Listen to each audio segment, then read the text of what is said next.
Welcome my YouTube channel व्यास नारायण मिश्र। आज हम discuss कर रहे हैं क्लास 12th वेक्टर अलजेब्रा और 3 डायमेंशनल ज्योमेट्री का इम्पोर्टेंट फार्मूला।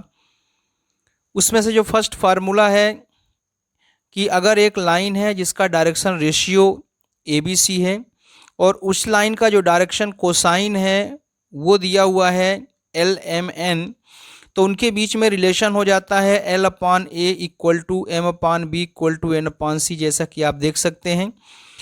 इसी को हम लिख सकते हैं L² + M² + N² equal to 1।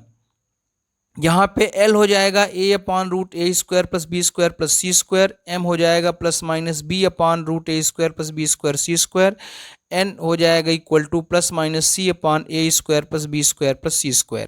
अब ये डायरेक्शन रेशियो ABC कैसा होता है, तो हम मान लेते हैं कि ये एक लाइन है और अगर ये पॉइंट आपका x2 है और ये पॉइंट आपका x1 है, तो जो x2 - x1 है A इक्वल टू हो जाएगा x2 - x1। इसी को हम लिख सकते हैं AX1 x1 - इसको हम ऐसा भी लिख सकते हैं। जब हम इस तरह से लिखेंगे और इस तरह से लिखेंगे तो सिर्फ साइन का चेंज आएगा, जिसका कोई इम्पोर्टेंट नहीं है, वो बहुत इफेक्ट नहीं पड़ता। तो ये हो गया 1 डायमेंशन के लिए। अब अगर हम इसको 3 डायमेंशन में करें तो x2 की जगह अगर यहाँ पे y2 आ गया और z2 भी आ गया 3 डायमेंशन में, यहाँ x1 की जगह आपका y1 और z1 आ गया, तो इसी तरह से हम b भी निकाल सकते हैं। तो b इक्वल टू हो जाएगा आपका y2 - y1 और c इक्वल टू हो जाएगा z2 - z1। अब एक चीज़ का ध्यान रखना है, अगर हम a में x2 - x1 लिख रहे हैं तो हम y में y2 - y1 और z2 - z1 ही लिखेंगे। यदि हम x1 - x2 लिख रहे हैं a में, तो b में y1 - y2 और c में z1 - z2 ही लिखेंगे। अब इसके बाद हम इन तीनों पॉइंट का डिस्टेंस निकालते हैं। इन तीनों का जो डिस्टेंस हो जाएगा, इसको हम r से रिप्रेजेंट कर सकते हैं। तो ये हो जाता है आपका A² + B² + C²। ये जो है डिस्टेंस फार्मूला है, इसको हम ऐसा भी लिख सकते हैं x2 - x1 का whole square plus y2 - y1 का होल स्क्वायर और z2 - z1 का होल स्क्वायर। तो इस तरह से इसको हम स्क्वायर के फॉर्म में भी लिख सकते हैं। हम स्क्वायर इस तरह से हम इसके फार्मूला यूज करके उनके बीच का डिस्टेंस निकाल सकते हैं। और इसी में जो हम डायरेक्शन कोसाइन निकालते हैं, जो L होता है, L को रिप्रेजेंट करते हैं हम cos अल्फ़ा और M को रिप्रेजेंट करते हैं cos बीटा और N को रिप्रेजेंट करते हैं cos गामा, जहाँ की अल्फ़ा बीटा और जो गामा है ये XYZ एक्सेस से एंगल है। नेक्स्ट क्वेश्चन फार्मूला है, जैसे अगर मान लीजिए कोई पॉइंट P है x1 y1 z1 और दूसरा x2 y2 z2, तो जैसा कि हमने अभी डिस्कस किया डायरेक्शन रेशियो के लिए, तो डायरेक्शन रेशियो के लिए आप देख सकते हैं x2 - x1 इसको A बोल सकते हैं, y2 - y B बोल सकते हैं, z2 - z1 C बोल सकते हैं, और A² + B² + C² की वैल्यू पुट कर दिया यहाँ से, तो यही हो जाता है आपका डिस्टेंस फार्मूला, जैसा कि हमने अभी डिस्कस किया। अब नेक्स्ट फार्मूला दिया है vector r equal to vector A + lambda vector B। ये जो है क्या बोलते हैं, इक्वेशन ऑफ लाइन है। अब इसको हम समझ कैसे सकते हैं, जैसे एक लाइन खींची हुई है, ये एक लाइन खींची हुई है, इसको हमने ले लिया वेक्टर B। अब एक पॉइंट है, ये पॉइंट हो जाएगा आपका वेक्टर A, ये पॉइंट है। अब इस पॉइंट से हमें एक लाइन खींचना है, ये लाइन खींचना है, इसका इक्वेशन हो जाएगा वेक्टर R। तो चूंकि ये जो लाइन L1 है और ये जो लाइन L2 है, दोनों पैरेलल हैं, इसलिए अगर एक लाइन पैरेलल हो और एक पॉइंट हमें मालूम हो, इनमें से हम मान लेते हैं कोई ये O है, O को हमेशा एक ओरिजिन लेते हैं और ओरिजिन से इस पॉइंट की जो पोजीशन वेक्टर है वेक्टर A है, और इस लाइन का जो वेक्टर है L2 का वेक्टर B है, तो L1 का जो इक्वेशन वेक्टर R हो जाएगा वो हो जाएगा vector R equal to vector A + lambda vector B। Vector B जो है ये पैरेलल लाइन है और वेक्टर A जो है पॉइंट है। नेक्स्ट दिया है कि अगर इसको हम कार्टेशियन फॉर्म में लिखते हैं तो ये हो जाएगा x minus x1 upon L equal to y minus by one upon M और z minus z1 upon N. यहाँ पर जो एलिमेंट है ये जो है दिया हुआ है ये डायरेक्शन को साइन है। हम इसके जगह ए बी सी भी लिख सकते हैं। यहाँ ए बी सी क्या है? Direction ratio. तो अगर हमारे पास डायरेक्शन रेशियो दिया है, डायरेक्शन रेशियो क्या होता है? हमने अभी बताया ना कि a equal to x2 minus x1, b equal to Y two minus Y one, ये हो जाता है डायरेक्शन रेशियो। तो यहाँ ए बी सी और एलिमेंट दोनों भी हम यूज कर सकते हैं। अगर डायरेक्शन रेशियो दिया है तो x minus x1 upon A, Y minus by one upon B, Z minus Z one upon C होगा, और डायरेक्शन कोसाइन दिया है तो वहाँ पे एलिमेंट का यूज कर देंगे। नेक्स्ट दिया हुआ है, अगर एक लाइन का direction cosine direction ratio a1 b1 c1 दिया है और दूसरे लाइन का, दो लाइन है, जैसे मान लीजिए एक लाइन ये है और एक लाइन ये है, और इन लाइन के बीच का जो एंगल बन रहा है वो मान लेते हैं थीटा बन रहा है। तो इस लाइन का जो आपका डायरेक्शन कोसाइन है, डायरेक्शन रेशियो ये है a1 b1 और c1, और इस लाइन का जो डायरेक्शन रेशियो है वो है a2 b2 और c2। तो इनके बीच का जो एंगल थीटा हमें निकालना है वो कैसे निकालेंगे? तो उसका फार्मूला है cos theta equal to a1 a2 plus b1 b2 plus c1 c2 root a1 square b1 square c1 square a2 square b2 square c2 square. अब इसी में से अगर मान लीजिए कि ये जो लाइन दिया है, अगर ये लाइन परपेंडिकुलर हो, एक लाइन ऐसे हो और एक लाइन ऐसे हो, इनके बीच में 90 डिग्री बन रहा हो, तो आप जानते हैं अगर परपेंडिकुलर होगा तो यहाँ थीटा की जगह हम 90 डिग्री करेंगे और cos 90 की वैल्यू हो जाएगी 0। और 0 होने के कारण जब इसका हम इधर क्रॉस मल्टीप्लाई करेंगे 0 में, तो ये हो जाएगा a1 a2 plus b1 b2 plus c1 c2 equal to 0। इसका मतलब अगर दो लाइन परपेंडिकुलर है तो उसकी कंडीशन होती है a1 a2 plus b1 b2 plus c1 c2 equal to 0। यहाँ पर ये डिस्कस किया गया है, ये है परपेंडिकुलर का केस है, ये a1 a2 plus b1 b2। इसी तरह से हम और लिख सकते हैं plus c1 c2 equal to 0। यहाँ दो लिया है a1 a2 b1 b2, हम और लिख सकते हैं plus c1 c2 equal to 0। ये परपेंडिकुलर के लिए है। ये a1 अपान a2 b1 अपान b2 c1 अपान c2, अगर दो लाइन पैरेलल है, और अगर हमें प्रूफ करना है कि प्रूफ करिए कि दो लाइन पैरेलल है, तो वहां हमें a1 a2 b1 b2 c1 c2 ये अगर इक्वल है तो वो पैरेलल हो जाएगा। अब ये a1 a2 b1 b2 c1 c2 हम इसको कैसे कैलकुलेट करेंगे? तो अगर मान लीजिए जैसे लिखा है 2i, जैसे लिखा है आपका 2i plus 3j minus 5k, एक लाइन ये लिखा हुआ, दूसरा लिखा है i minus 2j plus 4k। ये एग्जाम्पल के तौर पे हम बता रहे हैं। तो जो ये आपका दिया हुआ है 2 हो, ये a1 हो जाएगा, 3 b1 हो जाएगा, 5 जो है c1 हो जाएगा।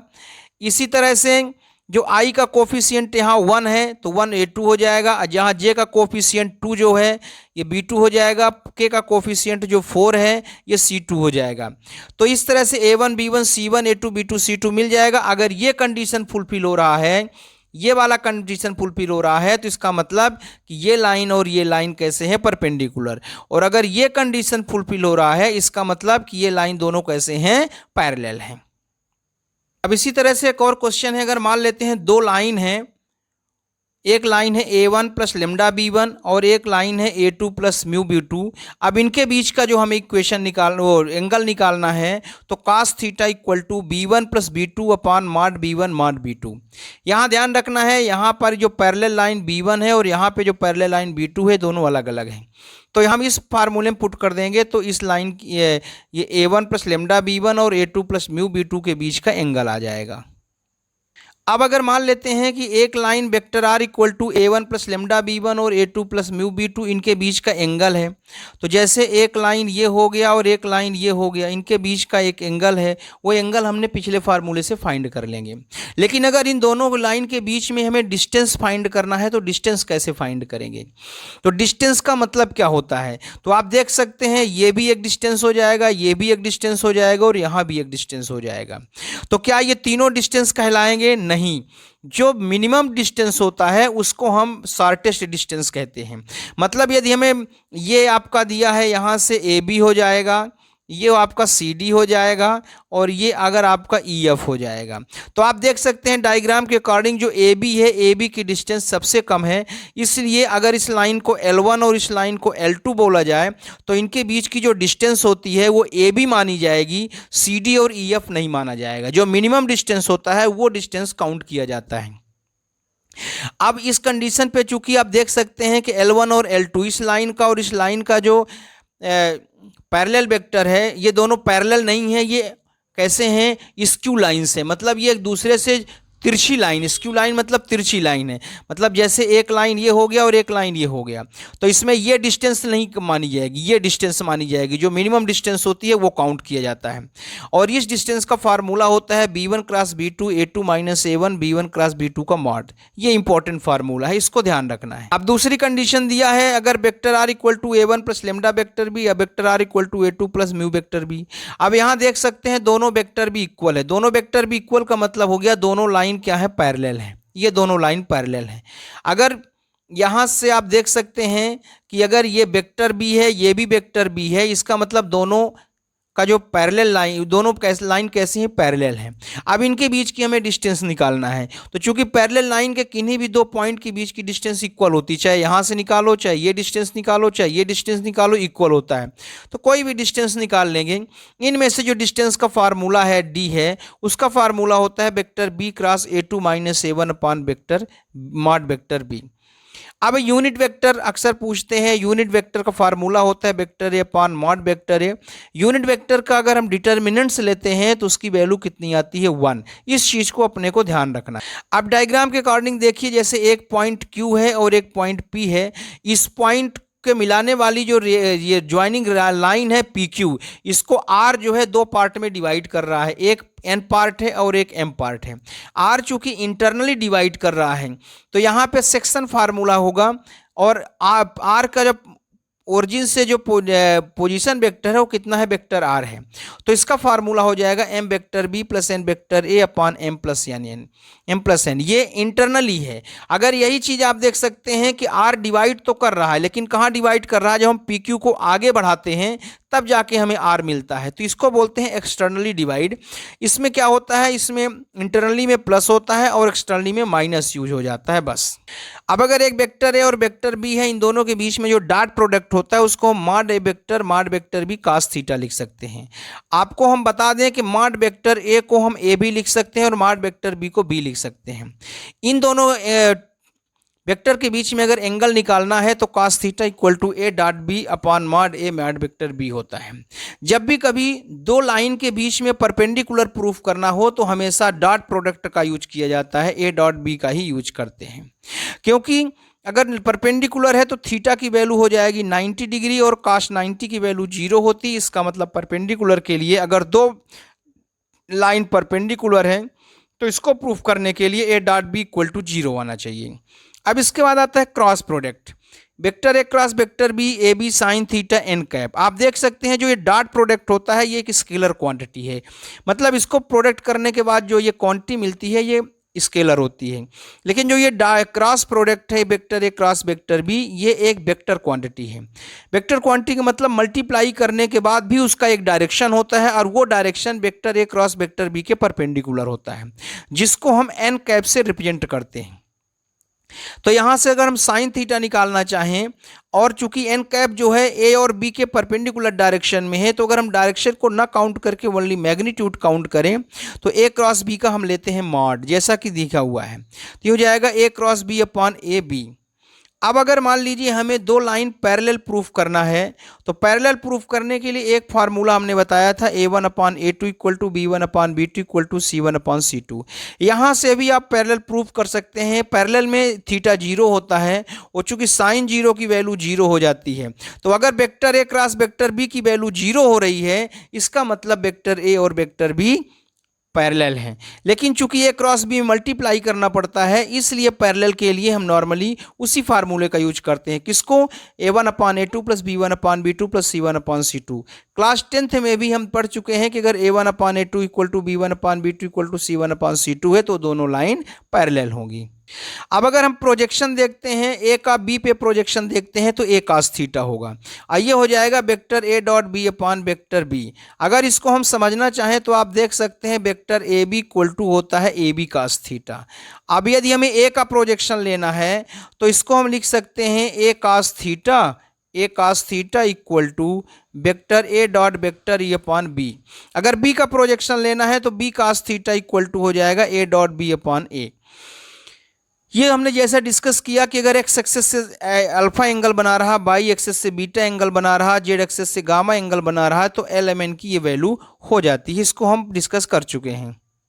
अब यदि हमें कोलिनियर प्रूफ करना है तो कोलिनियर का मतलब होता है एक लाइन। जैसे ये हो गया वेक्टर ए, वेक्टर बी और ये वेक्टर सी, तो इसमें हम ए बी और बी सी और ए सी तीनों चीज़ फाइंड कर लेंगे।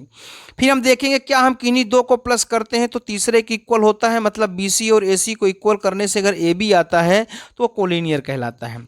अगर ये कंडीशन नहीं है तो दूसरी कंडीशन ये होनी चाहिए कि ए सी में कोई चीज़ हम कोई डिजिट हम कॉमन लेंगे जो कि लेमडा कहलाएगा। लेमडा एक स्केलर क्वांटिटी है, तो अगर इस तरह से होता है A B equal to lambda A C lambda B C, तब भी ये कोलिनियर की कंडीशन कहलाती है। अब यदि हमें पैरेललोग्राम का एरिया निकालना है तो पैरेललोग्राम के एरिया का फार्मूला हो जाता है ए क्रॉस बी का मॉड। ए क्रॉस बी नहीं, ए क्रॉस बी का मॉड। ए क्रॉस बी कैसे निकालते हैं, आई जे के कर देते हैं। ये जो ए है इसका कंपोनेंट हम A1 A2 A3 ले लेते हैं, बी का कंपोनेंट B1 B2 B3 ले लेते हैं और इसको डिटर्मिनेंट्स जैसे हम एक्सपेंड करते हैं, सॉल्व करते हैं, उस तरह से इसको हम सॉल्व कर देते हैं। अब यदि हमें ट्रेंगल का एरिया निकालना है तो कुछ नहीं करना है, बस इसी एरिया में 1/2 को मल्टीप्लाई कर देना है। अगर एरिया निकालना है ट्रेंगल का तो 1/2 ए क्रॉस बी कर देंगे तो ये हो जाएगा आपका ट्रेंगल का एरिया का फार्मूला। तो इस तरह से हमने वेक्टर के और 3 डायमेंशनल के इंपॉर्टेंट फार्मूले डिस्कस किए। आप इन फार्मूलों को देखें, अपने ग्रुप सर्कल में शेयर करें, कोई प्रॉब्लम हो तो डाउट करें, डाउट मतलब बताएं। Thank you very much.